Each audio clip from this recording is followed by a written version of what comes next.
मंत्र्याच्या मतदारसंघामध्ये, पालकमंत्र्याच्या मतदारसंघामध्ये हा रस्ता फुटल्याला सुरुवात झाली. असा हा रस्ता फुटला. बघा तुम्ही किती हा रस्ता फुटला. पालकमंत्र्याच्या मतदारसंघामध्ये नगर मनमाड हायवे, ज्याला आपण राष्ट्रीय महामार्ग क्रमांक 160 म्हणतो, माझं आंदोलन चालू झालं. मी पायी चाललो आहे नगरला. आता एवढा रस्ता खोदला बघा यांनी. इतकं निकृष्ट काम होतं आणि हा रस्ता यांनी खोदला आणि आता एक पॅच करायचं काम चालू झालेलं आहे. आता खाली बघा तुम्ही किती निकृष्ट परिस्थितीचं काम केलेलं आहे यांनी. आणि मागे बघा तुम्ही, मागे कंप्लीट काम चालू आहे. सलग रस्ता खराब आहे सलग. आता तिकडचा पॅच तर खोदला. आता हा पॅच देखील खराबच आहे. या पॅचवर तुम्ही काय चांगलं बोलू शकतात का? हे बघा इथे काय परिस्थिती निर्माण झालेली आहे.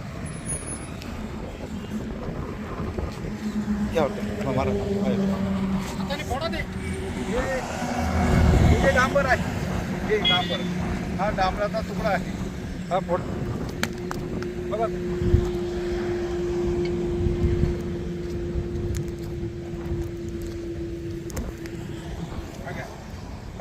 65 वर्षाचा बाहुबली हे तोडू शकतो. 65 वर्षाचा बाहुबली हे तोडू शकतो. हे असलं जर डांबर असेल, असा जर रस्ता असेल तर कशासाठी पैसे टिकतात? भ्रष्टाचार. किती भ्रष्टाचार? 10 वर्ष डिफेक्ट लायबिलिटी. 10 वर्ष. पहिलं आळीचा वास येतो. डांबर लावायला प्रकारच नाहीये.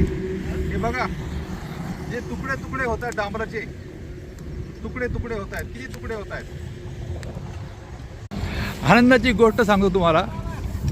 काल मी सावळीर फाटा ते राहता हा प्रवास करत असताना ही कामगाराची टीम सावळीर फाटा ते राहता ह्या टीममध्ये खड्डे बुजवायचं काम करत होती. आज मी राहता ते बाबळेश्वर येत असताना हीच टीम माझ्या पुढं काम करत आहे.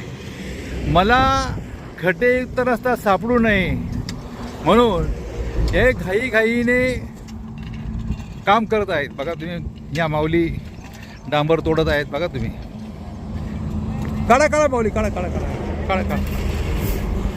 बघा पावड्याने डांबर निघतं बघा. हो, एकदम भारी. एक सलग तुकडा निघत नाही, तुटून निघतोय. त्याला डांबर आहे का नाही बघू शकता तुम्ही. काढ. आता ठेकेदाराने सांगितलं ते काढू नको म्हणून. बघा इतका भ्रष्टाचार झालेला आहे.